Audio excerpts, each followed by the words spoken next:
अस्सलाम वालेकुम स्टूडेंट्स। आज से हम class 9th new book math 2025 का आगाज़ करने जा रहे हैं।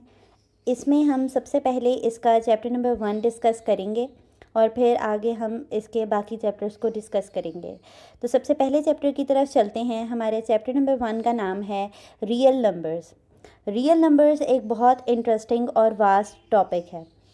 अगर हम इसके बारे में डिटेल में पढ़ेंगे तो हमें इसको ना सिर्फ समझने में आसानी होगी बल्कि हमें ये इंटरेस्टिंग टॉपिक भी फील होगा।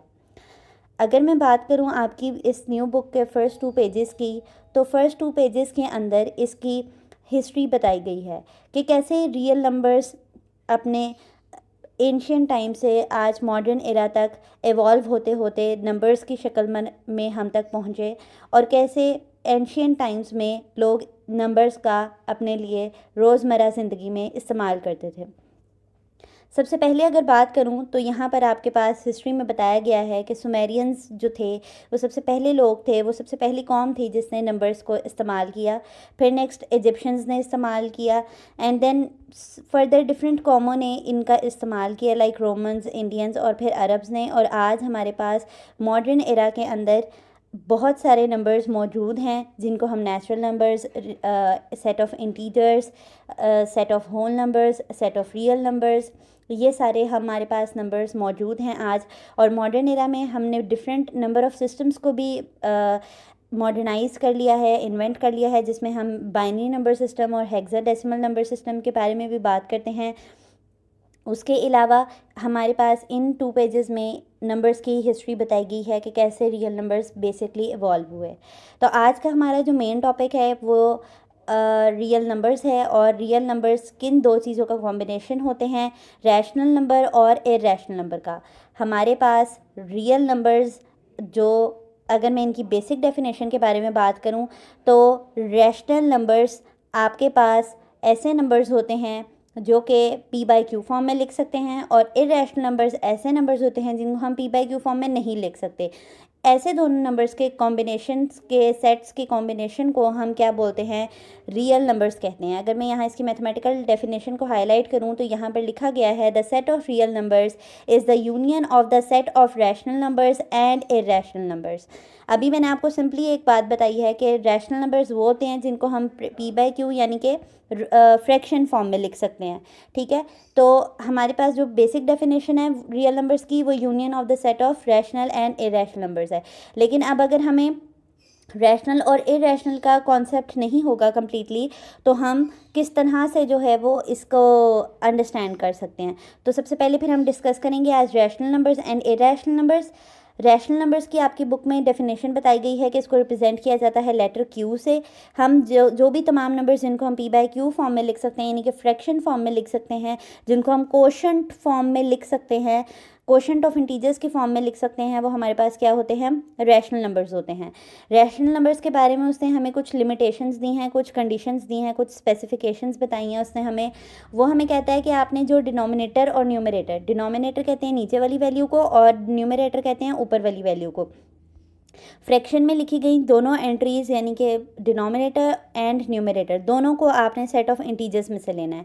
सेट ऑफ इंटीजर्स हमारे पास कौन सी नंबर्स का कॉम्बिनेशन होता है, पॉजिटिव नंबर्स, नेगेटिव नंबर्स और ज़ीरो। इन तमाम 3 चीज़ों को मिलाकर जो हमारे पास सेट बनता है उसको हम सेट ऑफ इंटीजर्स कहते हैं, जिसको रिप्रेजेंट हम लेटर Z से करते हैं। तो हमने जो फ्रैक्शन के अंदर अपनी एंट्रीज़ लेनी है वो हमने सेट ऑफ इंटीजर्स में से लेनी है। लेकिन एक और बात उसने आगे हमें एंड कंडीशन दी है कि हमारा Q जो है वो कभी भी ज़ीरो के बराबर नहीं होना चाहिए। इसका क्या मतलब है कि वो हमसे ये कह रहे हैं कि आपने डिनोमिनेटर के अंदर कभी भी ज़ीरो एंट्री नहीं लेनी, क्योंकि ज़ीरो सेट ऑफ इंटीजर्स में तो मौजूद है, लेकिन उसने हमें स्पेसिफाई किया कि आपने डिनोमिनेटर में स्पेसिफिकली जो है वो कभी भी ज़ीरो नहीं लेना। अब इस बात को मैं आपको एक एग्जाम्पल से समझाती हूँ। अगर हम कैलकुलेटर पर लिखें 1/0 और हम कैलकुलेटर पे लिखें 0/1, तो अगर हम 0/1 लिखते हैं कैलकुलेटर के ऊपर तो हमारा आंसर आता है 0। ठीक है, 0 एक बजाते खुद एक आंसर है, एक सोल्यूशन है। ठीक है, लेकिन अगर आप ऑन द अदर हैंड आप 1/0 कैलकुलेटर पे लिखते हैं तो वो आपके पास आ जाता है मैथ्स एरर। ठीक है। कुछ हाई लेवल कैलकुलेटर्स इसको इन्फिनिटी भी दे देते हैं, इन्फिनिटी साइन भी आ जाता है लिखा हुआ, लेकिन वैसे मैथ एरर आता है। इस बात का क्या मतलब हुआ कि 1/0 हमारे पास एक ऐसी मैथमेटिकल कंडीशन है, ये एक ऐसे मैथमेटिकल प्रॉब्लम है जिसका सोल्यूशन अभी तक हम नहीं निकाल सके। हायर लेवल पे ये वाली प्रॉब्लम डिफरेंट मेथड से सॉल्व की जाती है, लेकिन अभी आपके लेवल तक हमने इस ऐसी कंडीशन को अवॉइड करना है जिसमें हमारे पास डिनोमिनेटर में क्या आ जाए, 0 आ जाए। ठीक है, ये हमने बात कर ली रैशनल नंबर्स की। अब इरेशनल नंबर्स की बात करें हम, तो हमारे पास वो तमाम एलिमेंट्स जिनको हम क्वोशंट फॉर्म में नहीं एक्सप्रेस कर सकते, क्वोशंट कहते हैं बाय फॉर्म में, यानी कि इस तरह अगर मैं कुछ लिखूँ 1/2 लिखा ही मैंने, तो इसको क्वोशंट फॉर्म कहते हैं। वो तमाम नंबर्स जिनको हम क्वोशंट फॉर्म में एक्सप्रेस नहीं कर सकते उनको हम इरेशनल नंबर्स कहते हैं। इरेशनल नंबर्स को रिप्रेजेंट करने के लिए हमारे पास जो लेटर इस्तेमाल होता है वो होता है क्यू प्राइम।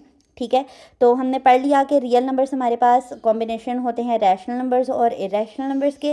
रैशनल और इरेशनल को मज़ीद आगे सब डिवाइड किया जाता है 2 डिफरेंट कैटेगरीज़ में, जिनकी आगे हम डिटेल पढ़ेंगे लेक्चर नंबर 2 के अंदर, कि कैसे टर्मिनेटिंग डेसिमल फ्रैक्शंस बनती हैं और कैसे नॉन टर्मिनेटिंग डेसिमल फ्रैक्शन बनती हैं। ठीक है, तो आज हमने डिस्कस करना है रैशनल नंबर्स और इरेशनल नंबर्स को। रैशनल नंबर मैंने आपको बता दिया कि किस तरह के दिखते होंगे, इस तरह फ्रैक्शन फॉर्म में जिनको लिखा जा सकता है। ये देखिए मैंने आपके लिए हाईलाइट किया, 1/4, 8/25, 3/8, 4/5, ये सारे हमारे पास कौन से नंबर्स हैं, रैशनल नंबर्स हैं।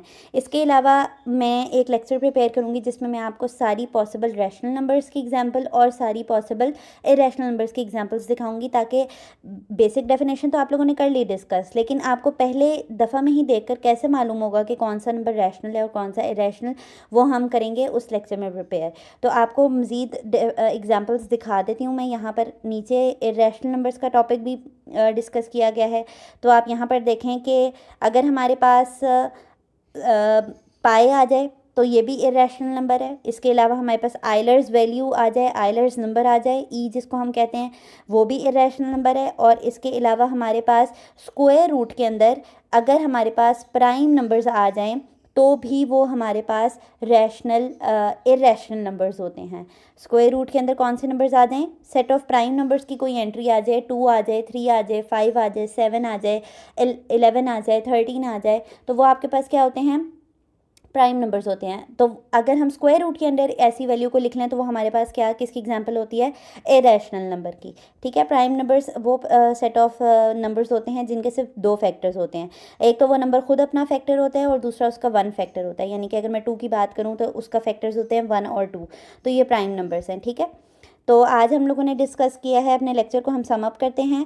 हमने डिस्कस किया है रियल नंबर्स कि वो सेट ऑफ रैशनल और इरेशनल नंबर के कॉम्बिनेशन से बनते हैं।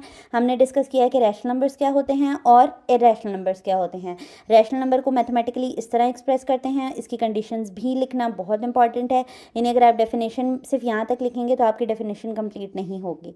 ठीक है, तो आज के लिए इतना ही। नेक्स्ट लेक्चर में इंशाल्लाह हम लोग टर्मिनेटिंग, नॉन टर्मिनेटिंग और रिकरिंग और नॉन रिकरिंग को डिस्कस करेंगे, और साथ ही हम कुछ रैशनल और इरेशनल नंबर्स की एग्जांपल्स को भी डिस्कस करेंगे, ताकि आपको एक्सरसाइज सॉल्व करते हुए कोई भी मसला ना हो और आप फर्स्ट अटैम्प्ट में पिक कर सकें कि विच नंबर इज़ रैशनल और इरेशनल। थैंक यू, अल्लाह हाफ़िज़।